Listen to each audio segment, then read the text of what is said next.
L'usage de drogue, puis son overdose, avait maintenu Randy Hicks dans les ténèbres depuis très tôt dans son enfance. Il avait grandi avec 8 frères et sœurs dans l'Illinois rural avec très peu de surveillance parentale.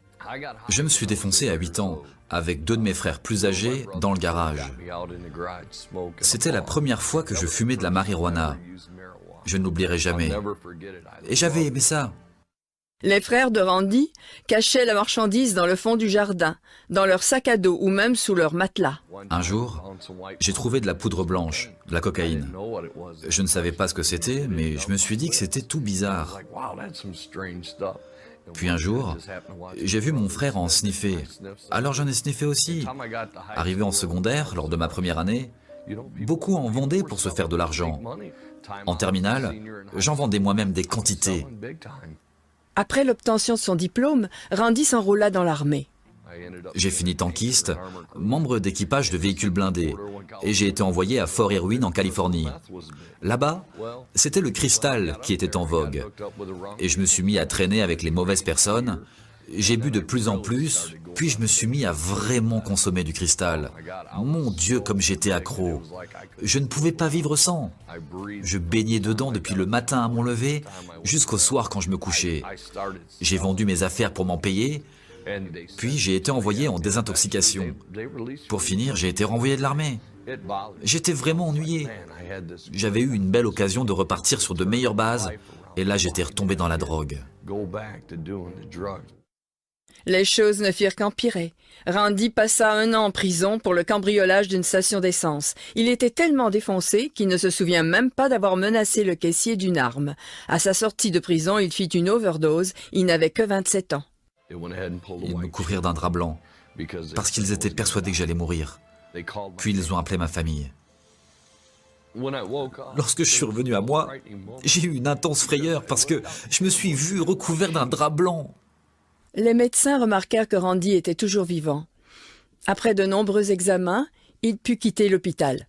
Mais même cette expérience de mort imminente ne suffit pas à lui faire reprendre le droit chemin.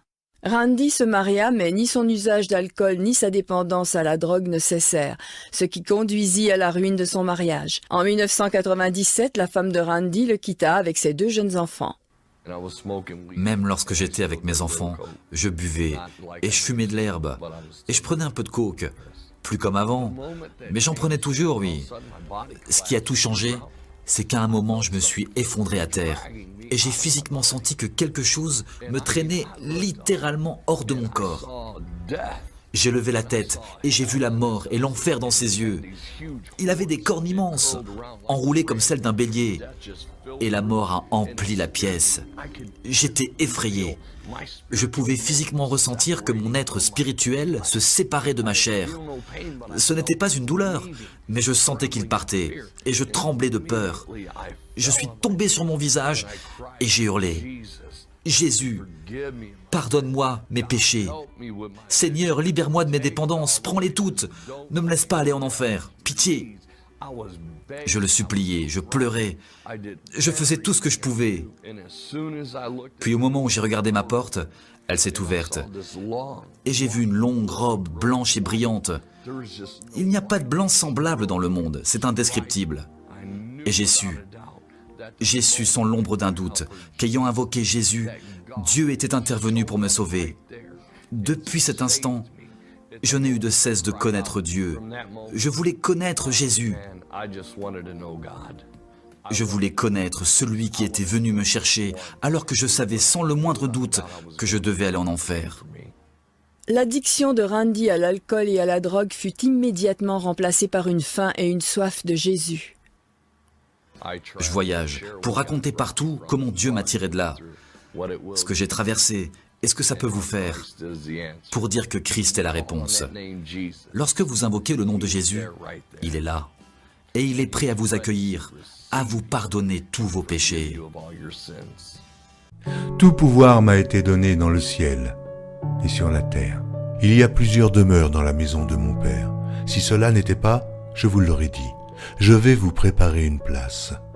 Et lorsque je m'en serai allé et que je vous aurai préparé une place, je reviendrai et je vous prendrai avec moi, afin que là où je suis, vous y soyez aussi.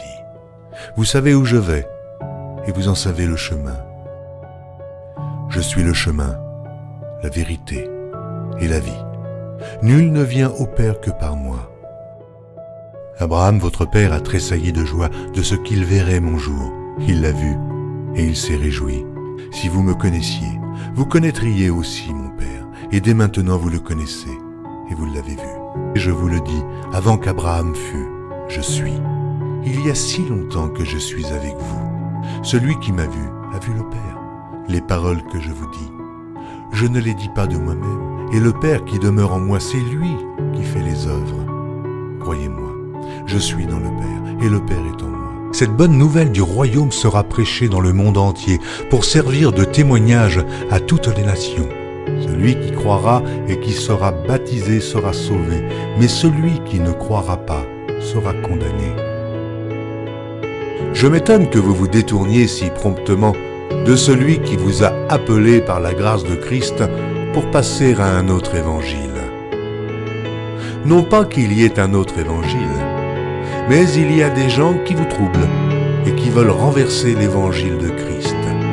Mais quand nous-mêmes, quand un ange du ciel annoncerait un autre évangile que celui que nous vous avons prêché, qu'il soit anathème.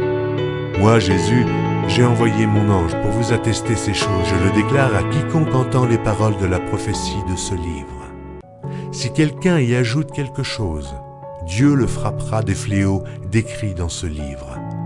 Et si quelqu'un retranche quelque chose des paroles du livre de cette prophétie, Dieu retranchera sa part de l'arbre de la vie et de la ville sainte décrits dans ce livre. Ces paroles sont certaines et véritables. Et le Seigneur, le Dieu des esprits des prophètes, a envoyé son ange pour montrer à ses serviteurs les choses qui doivent arriver bientôt. Et voici, je viens bientôt. Heureux celui qui garde les paroles de la prophétie de ce livre.